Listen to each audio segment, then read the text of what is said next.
కొడంగల్లో అక్బరుద్దీన్ ఓవైసీ పోటీ చేస్తే గెలిచే అవకాశాలు ఉన్నాయా అన్నది ఇప్పుడు క్వశ్చన్ మార్క్. ఎందుకంటే అసెంబ్లీ సాక్షిగా రేవంత్ రెడ్డి గారు ఏకంగా ఉప ముఖ్యమంత్రిని చేస్తా అని చెప్పేసి కూడా చెప్పడం అనేది జరిగింది. కాకపోతే కాంగ్రెస్ నుంచి కొడంగల్లో పోటీ చేయండి, డెఫినెట్గా నేను గెలిపించుకుంటాను అండ్ డెఫినెట్గా మీకు ఉప ముఖ్యమంత్రి పదవి కూడా ఇస్తా అని చెప్పేసి చెప్పడం ఇప్పుడు భారతీయ జనతా పార్టీ వ్యాఖ్యలను అంటే తీవ్రంగా వ్యతిరేకిస్తుంది. ఎందుకంటే ఎంఐఎంకి బీజేపీకి అసలే పడదు. సో అట్లాంటిది ఎంఐఎం తోటి గతంలో కేసీఆర్ తోటి ఫ్రెండ్షిప్ చేసి 10 సంవత్సరాలు కేసీఆర్ తోటి ఉన్నారు. ఇప్పుడు కాంగ్రెస్ తోటి మెల్లమెల్లగా ఫ్రెండ్షిప్ చేస్తున్నారు. సో బయటికి చెప్పుకోలేకపోయినా ఇటు కాంగ్రెస్ ఎంఐఎం రెండు ఒకటే అని చెప్పేసి కూడా ఫిరోజ్ ఖాన్ కూడా గతంలో చెప్పడం అనేది కూడా జరిగింది. ఎంపీ ఎన్నికల సందర్భంగా డెఫినెట్గా ఇక్కడ అజరుద్దీన్ ఓవైసీ గెలుస్తాడు, ఎందుకంటే కాంగ్రెస్ ఒక డమ్మీ క్యాండిడేట్ని అక్కడ నిలబెడుతుందని చెప్పేసి ఫిరోజ్ ఖానే చెప్పడం అనేది జరిగింది. సో ఇప్పుడు ఆ మాటలు నిజమవుతున్నాయి. డెఫినెట్గా రాజీనామా చేసి కొడంగల్ నుంచి నిలబడండి, నేను డిప్యూటీ సీఎం పదవి ఇస్తా అని చెప్పేసి కూడా చెప్పడం అనేది జరిగింది. దానికి బండి సంజయ్ కూడా కౌంటర్లు ఇచ్చారు. అక్బరుద్దీన్కి దమ్ముంటే కొడంగల్లో పోటీ చేయి, డిపాజిట్ కూడా రాకుండా చేస్తాం. ఎంఐఎం నేతల గోడ మీద పిల్లులు, ఎవరు అధికారంలోకి వస్తే వారి పక్కకు కేంద్ర మంత్రి బండి సంజయ్ ఫైర్. దమ్ముంటే కొడంగల్ నుంచి పోటీ చేయాలని అక్బరుద్దీన్ ఓవైసీకి కేంద్ర మంత్రి బండి సంజయ్ సవాల్ విసిరారు. ఒక్కో బీజేపీ కార్యకర్త ఒక్కో ఇంటికి ఇన్ఛార్జ్గా పనిచేసి ఆయనని డిపాజిట్ సైతం రాకుండా చేస్తామని చెప్పేసి కూడా చెప్పారు.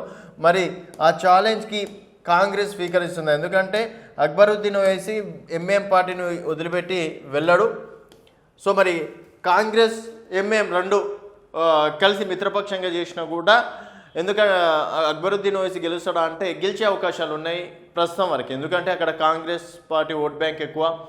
దాదాపుగా మొన్న నిధులు కేటాయించడంలో కూడా రేవంత్ రెడ్డి సొంత నియోజకవర్గం కాబట్టి నిధులు కూడా ఎక్కడ ఎక్కువ కేటాయిస్తున్నారని చెప్పేసి ఇక్కడ బీజేపీ అలాగే బీఆర్ఎస్ నేతలు కూడా తీవ్రంగా వ్యతిరేకిస్తున్నారు. 119 నియోజకవర్గాల్లో కేవలం కొడంగల్ నియోజకవర్గం ఒకటే ఉందా అని చెప్పేసి కూడా విమర్శిస్తున్నారు. బట్ మొన్న జరిగినటువంటి ఎంపీ ఎన్నికల్లో చూసుకున్నట్టయితే కేవలం 22,000 ఓట్లు మెజార్టీ మాత్రమే కాంగ్రెస్ అభ్యర్థికి రావడం అనేది జరిగింది. ఒకవేళ బీజేపీ సీరియస్గా తీసుకుంటే మాత్రం డెఫినెట్గా కొడంగల్లో టఫ్ ఉండే అవకాశాలు ఉంటాయని చెప్పేసి కూడా చెప్పుకోవచ్చు. సో అక్బరుద్దీన్ దమ్ముంటే కొడంగల్లో పోటీ చేయి, డిపాజిట్ కూడా రాకుండా చేస్తాం. ఎంఐఎం నేతలు గోడ మీద పిల్లలు, కేంద్ర మంత్రి బండి సంజయ్ ఫైర్. అక్కడ ఒక్కో బీజేపీ కార్యకర్త ఒక్క ఇంటికి ఇన్ఛార్జ్గా పనిచేసి అక్బరుద్దీన్ని కనీసం డిపాజిట్ రాకుండా చేస్తామని చెప్పారు బోనాల పండుగ సందర్భంగా. సో అనంతరం ఆయన మీడియాతో మాట్లాడుతూ ఎంఐఎం నేతలు గోడ మీద పిల్లులను హెదేవా చేశారు, ఎవరు అధికారంలోకి వస్తే వారి పక్కన చేరతారని విమర్శించారు. రేవంత్ రెడ్డి అక్బరుద్దీన్ ఓవైసీ అన్నదమ్ములయ్యారని, అందుకే అక్బరుద్దీన్ని డిప్యూటీ సీఎం చేస్తానని అంటున్నారని విమర్శించారు. రాష్ట్రంలో ఎంఐఎంను భూస్థాపితం చేయడమే తమ లక్ష్యమన్నారు. హైదరాబాద్ పాత బస్తీలో హిందువులు ధైర్యంగా పండుగలు జరుపుకునే పరిస్థితి లేదన్నారు. 33 కోట్ల రంజాన్ పండుగకి ఇచ్చిన ప్రభుత్వం హైదరాబాద్లో బోనాల ఉత్సవాలు కేవలం 5 లక్షలు మాత్రమే ఇచ్చిందని ఆగ్రహం వ్యక్తం చేశారు. తెలంగాణలో బీజేపీ అధికారంలోకి రాగానే భాగ్యలక్ష్మి అమ్మవారి టెంపుల్ను గోల్డెన్ టెంపుల్గా మారుస్తామని, అన్ని వర్గాలను సమానంగా చూడాలని డిమాండ్ చేశారు. సో దాదాపుగా 10 కోట్లు కూడా డిమాండ్ చేయాలని చెప్పేసి కూడా చెప్పడం అనేది జరిగింది. సో మరి ఇక్కడ ఒకవేళ కొడంగల్లో కనుక ఇటు ఎంఐఎం అలాగే కాంగ్రెస్ రెండు, అలాగే ఇక్కడ బీజేపీ, మళ్ళీ బీఆర్ఎస్ అయితే ఆల్రెడీ 2018లో గెలవడం అనేది కూడా జరిగింది. అండ్ ఇక్కడ చూసుకున్నట్టయితే దాదాపు ఒక్కో ఇంటికి ఒక్కో కార్యకర్తని ఇన్ఛార్జ్గా చేస్తామని చెప్పేసి కూడా చెప్పారు. అయినప్పటికీ ఉప ఎన్నికలు మ్యాక్సిమం ఎవరు అధికారంలోకి ఉంటే వారే గెలిచే అవకాశాలు ఎక్కువగా ఉంటాయి.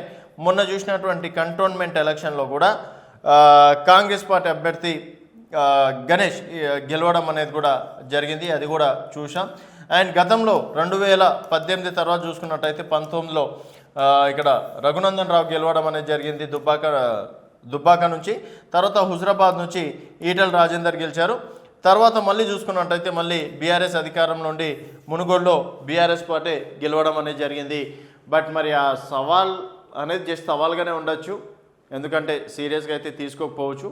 బట్ ఇద్దరు మిత్రపక్షంలో చేసి మరి డిప్యూటీ సీఎం కావాలనుకుంటే మాత్రం ప్రస్తుతం ఉన్న పరిస్థితుల్లో మాత్రం చాయిసెస్ ఉన్నాయి. మరి బీజేపీ సీరియస్గా తీసుకుంటే మాత్రం డెఫినెట్గా బీజేపీకి కూడా అవకాశాలు ఉన్నాయని చెప్పేసి కూడా చెప్పుకోవచ్చు. దానికి నిదర్శనం మొన్న జరిగినటువంటి ఎంపీ ఎన్నికలే. ఒకవేళ కొడంగల్లో నిజంగా అక్బరుద్దీన్ ఓవైసీ పోటీ చేస్తే బీజేపీ గెలుస్తుందా, కాంగ్రెస్ గెలుస్తుందా అనేది మీ అభిప్రాయాలు కింద కామెంట్ రూపంలో తెలియజేయండి. చూస్తూనే ఉండండి వైబ్రాంట్ టీవీ.